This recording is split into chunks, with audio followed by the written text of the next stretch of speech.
오늘은 6월의 첫 주일입니다. 우리 시간에 주 앞에 나와서 예배하는 여러분들에게 가장 선하고 복된 일로 인도해 주시는 하나님의 은혜가 함께 하시기를 바랍니다. 우리 함께 좀 인사를 나눴으면 좋겠어요. 참 잘 오셨습니다. 네, 한 번 더 합니다. 하나님께서 하실 거예요. 네, 6월에도 믿음으로 승리합시다. 네, 꼭 승리하시기를 바랍니다. 여러분들은 많은 말 가운데 마지막이라는 말을 들을 때 어떤 마음과 생각을 하게 되십니까? 마지막. 우리에게 여러 가지 감정을 이제 갖게 하는 그런 단어입니다. 이 마지막이라는 말을 들으면 긴장이 됩니다. 이 마지막이라는 말을 들으면 두려운 마음을 갖게 됩니다. 그리고 왠지 숙연해지는 그런 것도 또 보게 됩니다. 슬퍼지기도 하죠. 그죠? 마지막이다. 그러면 슬픈 마음이 듭니다. 그리고 아쉬운 마음과 안타까운 그런 마음도 듭니다. 이 마지막이라는 말이 참 우리에게 여러 가지 감정을 이제 느끼게 하는 그런 단어입니다. 이 세상을 떠난 가장 가까운 사람의 그 관 앞에서 마지막으로 한 말씀 하시죠. 그 장례를 주관하는 사람이 꼭 이 말을 합니다. 마지막으로 이제 한 말씀 하시죠. 그런 기회를 주면 그때 원망과 불평의 말을 하거나 그 고인 앞에서 이 세상 떠난 그 사람을 향해서 막 야단을 치거나 화를 내는 사람은 아마 거의 없을 것입니다. 원망이나 불평, 야단을 치거나 화를 내는 것보다는 마지막으로 말 한마디 하라고 하니까 미안하다는 말을 하고 또 죄송하다는 말을 하고 용서해 달라는 말을 하고 고맙다는 말을 하고 감사합니다라는 말을 하게 됩니다. 마지막인 그분 앞에서 다른 말이 더 필요가 없는 거죠. 우리가 드라마나 소설이나 영화나 이런 걸 보면은 처음에는 갈등하는 일들이 일어납니다. 그런 장면을 보면서 어떤 사람들은 막 욕을 하는 사람들도 있습니다. 근데 끝날 때쯤 되면 마지막 회, 드라마의 마지막 회가 되면 그렇게 59회까지 치고받고 싸우고 괴롭히고 했던 자들이 마지막 60회 그 마지막 장면에서는 용서하고 화해하고 이해하고 갑자기 악마에서 다 뭐가 돼요? 천사가 돼요. 소위 막장 드라마라고 하는 드라마조차도 마지막 회는 회개하고 용서하고 잘 안 되던 사람도 잘 되고 내용이 그렇습니다. 마지막 회는. 이 마지막이라는 말이 참 그 상황이 참 묘합니다. 오늘 읽은 말씀을 보면 시작하는 말이 어떤 단어입니까? 오늘 읽은 말씀 11절에 마지막으로. 바울이 고린도에 찾아온 것은 2차 전도 여행 때 그때입니다. 사도행전 18장 보니까 그 고린도시에서 1년 6개월 동안 머물면서 이제 세운 교회가 고린도 교회입니다. 바울이 다른 선교지를 향해서 떠나자 고린도 교회는 신앙의 순결을 지키지 못하고 당시 로마, 아프리카, 팔레스틴, 소아시아를 연결하는 항구 상업 도시로서의 물질적인 번영, 이교 문화가 아주 극성했던 그 고린도 시의 문화에 교회도 물들기 시작을 했습니다. 이 고린도 교회는 항구 도시고 다양한 사람들이 모이다 보니까 크고 작은 분쟁과 갈등이 있었습니다. 그래서 이 고린도 교회에 회개, 각성을 촉구하는 편지를 써서 보내게 되는데 이게 바로 고린도 전서입니다. 중간에 눈물의 편지라고 불리우는 편지를 디도 편에 보냈는데 대부분 그 편지를 읽고 이제 성도들이 회개하게 됩니다. 그런데 나중에 바울의 사도권 문제를 이제 삼고서 여전히 문제를 일으키는 자들에게 다시금 마게도냐에서 편지를 써서 디도 편에 보내게 됐는데 그게 바로 고린도 후서입니다. 바울은 고린도를 3번 방문하는데 첫 번째 방문은 2차 전도 여행 때에 고린도에 방문해서 교회를 세울 때, 그리고 고린도 전서를 써서 보냈는데도 교회 상황이 좋지를 않아요. 그래서 2번째 고린도 교회를 방문하게 되는데 그 방문을 소위 가슴 아픈 방문이라고 그렇게 말을 합니다. 그 후에 에베소로 돌아와서 지금은 전해지고 있지 않지만은 다시 눈물의 편지를 이제 편지라고 불리우는 그 편지를 써서 이제 디도 편에 보내게 됩니다. 고린도 후서는 전체가 13장으로 되어 있는데 오늘 마지막 3번째 방문을 하기에 앞서서 마지막으로 보낸 경고와 권면의 말씀이 고린도 후서 오늘 이제 말씀입니다. 자, 고린도 후서 마지막 장의 마지막 부분입니다. 오늘 읽은 말씀이. 그래서 처음에 등장하는 단어가 마지막으로 말하노니. 앞에서 마지막에 대한 말씀을 드렸는데 바울도 13장 1절부터 10절에서는 거기까지는 준엄한 경고를 하고 강한 어조로 권면을 했습니다. 그 몇 가지 내용을 보면 내가 이제 3번째 너희에게 가리니 두세 증인의 입으로 말마다 확정하리라. 네, 이 내용 무슨 내용인지 자세히 몰라도 이게 좀 강하게 이야기하고 있구나라고 하는 거는 느끼게 됩니다. 또 무슨 말씀이냐면 내가 다시 가면 용서하지 아니하리라. 이것도 강하게 지금 이야기하고 있다는 것을 느끼게 됩니다. 너희는 믿음 안에 있는가? 너희 자신을 시험하고 너희 자신을 확증하라. 이것도 강한 어조로 지금 말씀을 하고 있다는 것을 느끼게 됩니다. 그런데 10절까지 그렇게 강하게 얘기하다가 마지막 부분에 11절에서 마지막으로 말하노니 하면서 어떻게 바뀝니까? 투나 내용이 바뀌어요. 위로와 격려와 평안을 빕니다. 부드러운 격려를 합니다. 인사를 합니다. 복을 빌어줍니다. 앞에 부분 조금 아까까지만 해도 내가 3번째 가서 만나면 너희들 결코 용서하지 않을 거야.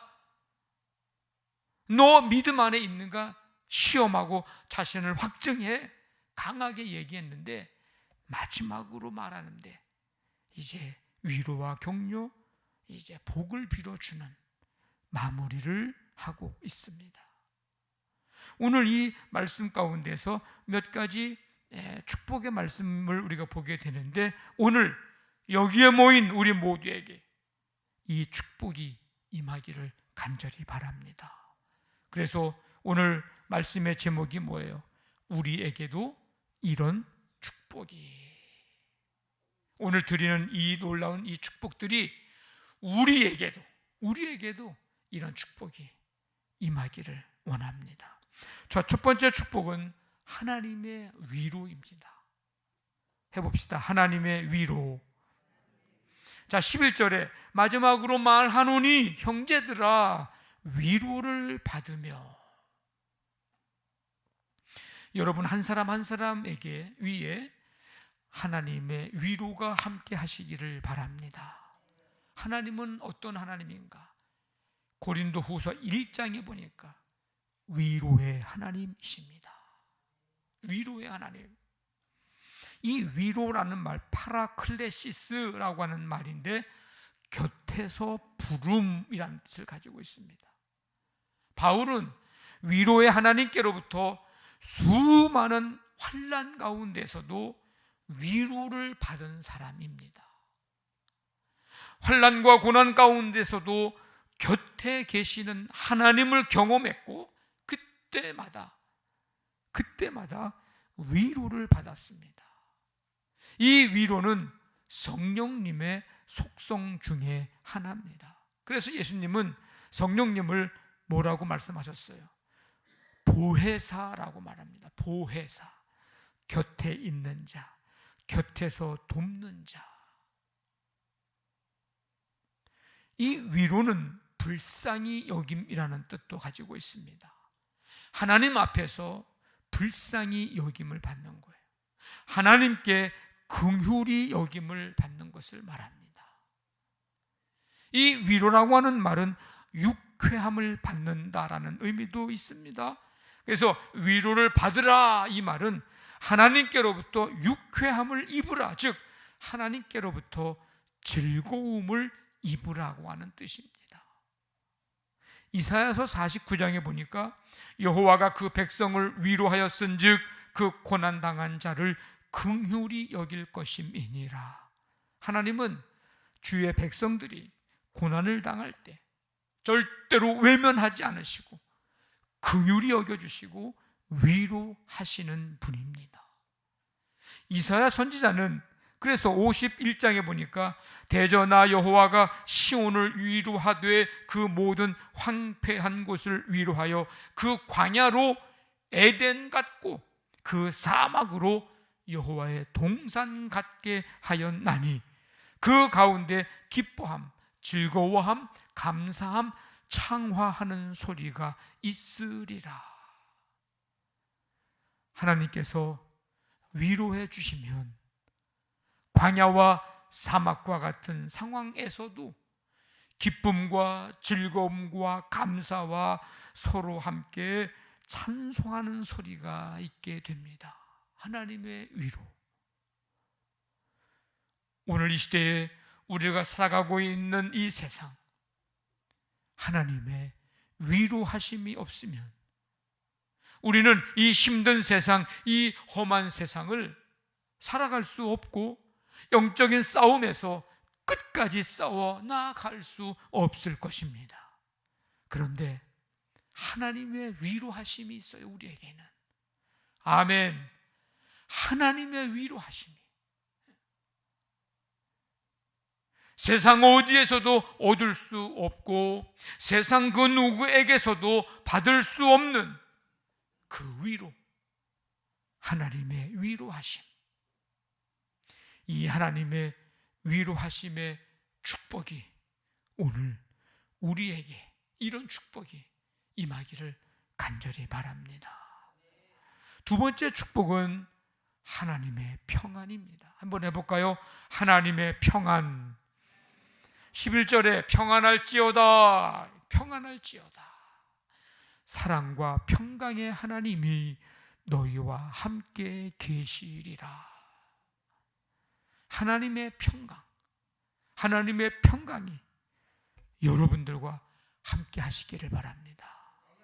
하나님은 평강의 하나님이십니다.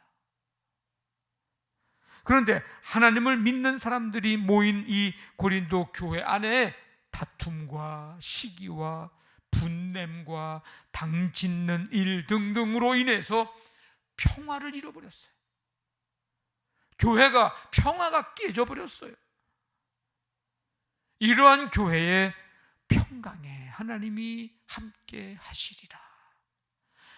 평강의 하나님이 임재하시리라. 이 선포는 큰 위로가 되었을 것이고 고린도 교회의 힘이 되었을 것이고 소망을 갖게 되었을 것입니다. 사람은요, 살아갈 때 그 어떤 것보다도 평안할 때 삶의 의미를 느끼게 됩니다. 평안할 때. 아무리 많은 것 쌓아놓고 아무리 많은 것 가지고 있다 해도 평안이 없으면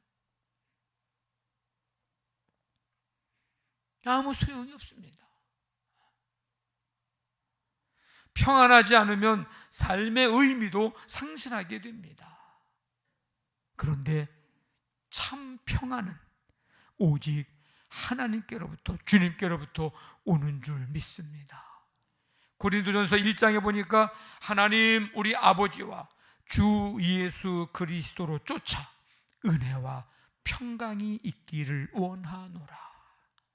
사도 바울은 서신서를 쓰면서 서두에 인사할 때 꼭 빼놓지 않는 말이 하나님의 은혜와 평강이 있기를 원한다고.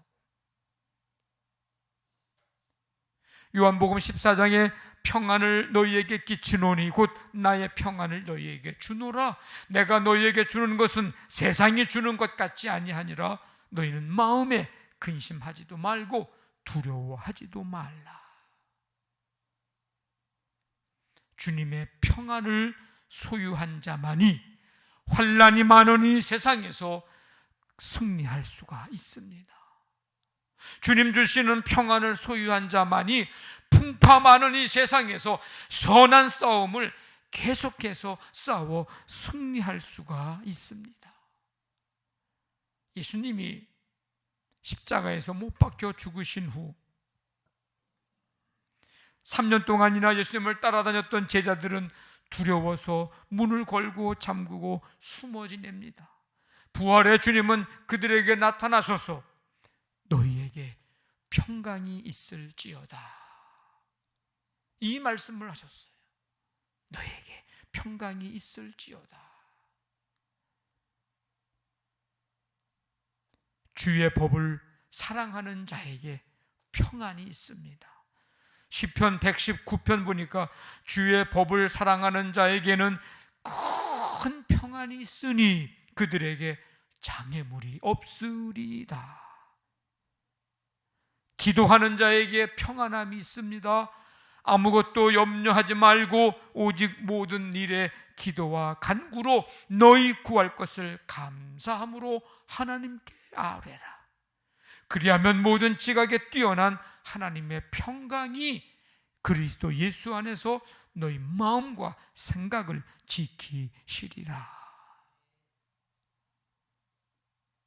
하나님이 주시는 이 평강의 축복이 여러분들과 함께 하시기를 간절히 바랍니다. 세 번째 축복은 예수 그리스도의 은혜입니다. 한번 해볼까요? 예수 그리스도의 은혜. 13절에 주 예수 그리스도의 은혜와, 이 은혜는 카리스라는 단어입니다. 카리스, 호의, 친절, 은혜. 이 은혜는 그리스도의 구속의 은혜입니다. 이 은혜는 십자가 사건입니다. 바울은 고린도 교회 성도들에게 그리스도의 십자가의 은혜, 구속의 은혜가 얼마나 중요한지 깨닫게 해 주었습니다. 에베소서 2장에 보니까 허물로 죽은 우리를 그리스도와 함께 살리셨고 너희가 은혜로 구원을 얻은 것이라. 이 은혜, 이 은혜. 에베소서 2장 8절에 너희는 그 은혜에 의하여 믿음으로 말미암아 구원을 받았으니 이것이 너희에게서 난 것이 아니요 하나님의 선물이라.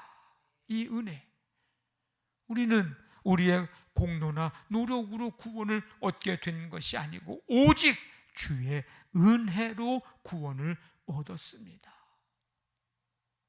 그래서 우리는 하나님의 은혜 없으면, 하나님의 은혜 아니면 우리는 살아갈 수 없습니다. 왜냐하면 하나님의 은혜 없이 모든 삶을 버티고 견뎌 나갈 수 없기 때문입니다.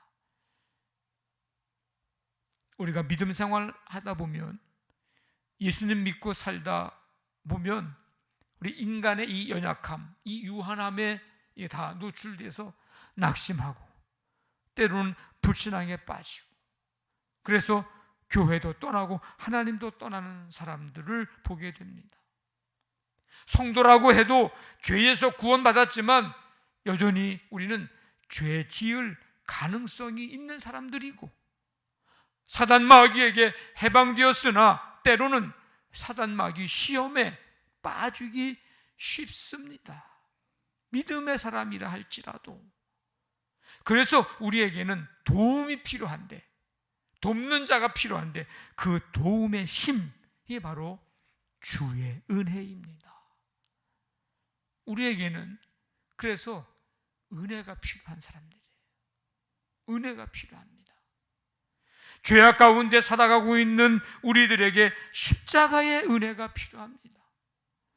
우리가 죄악을 이기고 죄악에서 벗어나기 위해서도 그 은혜가 필요합니다.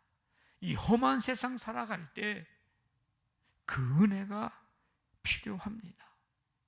시기하고 질투하고 분쟁하고 다툼하고 그런 것에서 벗어나 하나 되고 연합하기 위해서도 그 은혜가 필요합니다. 성도 여러분, 주께서 주시는 이 이른 비와 늦은 비의 이 은혜, 하나님께서 우리에게 주시고자 하시는 가장 좋은 때 가장 알맞은 그 은혜, 그 은혜가 여러분들 가운데 임하기를 원합니다. 때를 따라 돕는 은혜가 임하기를 간절히 원합니다. 그 은혜 속에서 세상을 힘있고 담대하게 승리하며 살아가게 되기를 간절히 바랍니다. 네 번째 축복은 하나님의 사랑입니다. 한번 해볼까요? 하나님의 사랑. 13절 말씀, 주 예수 그리스도의 은혜와 하나님의 사랑과. 이 사랑은 아가페죠. 사랑, 애정, 자비, 이런 뜻을 담고 있는 말입니다. 이 사랑은 독생자를 세상에 보내셔서 우리와 관계를 회복시킨 하나님 아버지의 사랑입니다. 요한복음 3장 16절, 하나님이 세상을 이처럼 사랑하사 독생자를 주셨으니 이는 그를 믿는 자마다 멸망하지 않고 영생을 얻게 하려 하심이니라. 세상을 이처럼 사랑하사 독생자를 주셨다. 하나님의 사랑입니다. 로마서 5장에 우리가 아직 죄인 되었을 때에 그리스도께서 우리를 위하여 죽으심으로 하나님께서 우리에 대한 자기의 사랑을 확증하셨느니라. 십자가에서 아들 독생자 예수 그리스도를 죽게 하심으로 내가 너희들을 이렇게 사랑한다, 하나님의 그 사랑을 우리에게 확증해 주신 그 하나님 아버지의 사랑. 요한 1서 4장, 하나님의 사랑이 우리에게 이렇게 나타난 바 되었으니 하나님이 자기의 독생자를 세상에 보내심은 그로 말미암아 우리를 살리려 하심이라. 바울은 고린도 교회 성도들이 이 하나님의 사랑을 믿고 이 하나님의 사랑 안에서 멸망하지 않고 영생을 얻게 되기를 축복하고 있습니다. 우리에게도 이런 축복이 있기를 원합니다. 변하지 않는 하나님의 사랑, 이 축복이 여러분들에게 있기를 원합니다. 측량할 수 없고 측정할 수도 없는 하나님의 사랑. 오늘 우리가 찬송했듯이 하늘을 두루마리 삼고 바다를 먹물 삼아 다 기록하려고 해도 다 기록할 수 없는 하나님의 그 사랑, 늘 푸른 초장과 쉴 만한 물가로 인도하시는 하나님의 사랑이 우리에게도 임하기를, 이런 축복이, 이런 은혜가 우리에게도 임하기를 간절히 원합니다. 다섯 번째 축복은 성령의 교통하심입니다. 한번 해볼까요? 성령의 교통하심. 13절 말씀, 주 예수 그리스도의 은혜와 하나님의 사랑과 성령의 교통하심이 너희 무리와 함께 있을지어다. 이 교통하심, 코이노니아입니다. 코이노니아, 교제, 사귐, 공유라고 하는 단어입니다. 영원토록 이 세상 끝까지 성령님은 하나님과의 만남을 이루어 주시는 분이고, 하나님과 밀착되게 하시는 분이고, 예수 그리스도를 구주로 믿게 하는 분이고, 능력 있는 신앙생활을 하게 해 주시는 분이 바로 성령님이십니다. 그래서 이 성령의 교통하심이 없다면 우리는 그리스도를 주라 고백할 수 없고, 하나님의 사랑을 모르고 우리가 그리스도의 장성한 분량에 이르기까지 나아가는 이 성화의 삶에 결코 이룰 수가 없습니다. 그래서 우리는 이 성령의 교통하심, 이 교제의 삶을 살아가기 위해서는 성령님을 인정하고 환영하고 모셔드려야 합니다. 여러분, 성령님을 초청하십시오. 성령님, 이곳에 임하시옵소서. 성령님, 내 안에 늘 내 안에 임하시옵소서. 성령님, 우리 교회 공동체 가운데 임하시옵소서. 이 일 가운데 성령님 임하시옵소서 하면서 성령님을 늘 초대하고 성령님의 임재를 구하시기를 바랍니다. 성령님, 우리와 함께하여 주시옵소서. 우리 가정과 우리 교회와 우리의 자녀들과 우리의 삶의 현장 속에 하나님, 이 나라 이 민족과 함께하여 주시옵소서. 성령님을 초청하고 성령님의 임재를 구하십시오. 날마다. 그래서 어떤 분은 아침에 일어나면 그렇게 기도했대잖아요. 성령님, 안녕하시냐고 인사를 했대잖아요. 성령님께서 우리의 삶을 붙드시고 가장 좋은 길로 인도해 주실 것입니다. 지혜도 주시고요, 우리가 그렇게 초청하고 임재를 구할 때 깨닫게도 해주시고요, 때로는 필요한 것도 채워주시고요, 때로는 우리가 할 수 없는 놀라운 역사도 이루어 주실 줄로 믿습니다. 우리에게 이런 축복, 성령의 교통하심의 이 은혜, 이 축복, 여러분 이 삶을 항상 누리게 되기를 간절히 원합니다. 성도 여러분, 사도 바울이 세 번째 고린도 교회 방문을 하기에 앞서서 보낸 이 마지막 경고와 권면, 마지막으로 말하노니,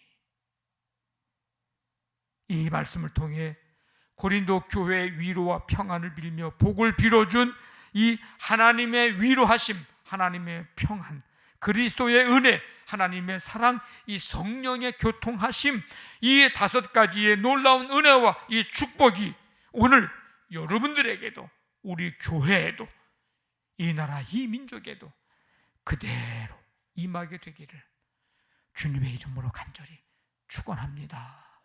아멘.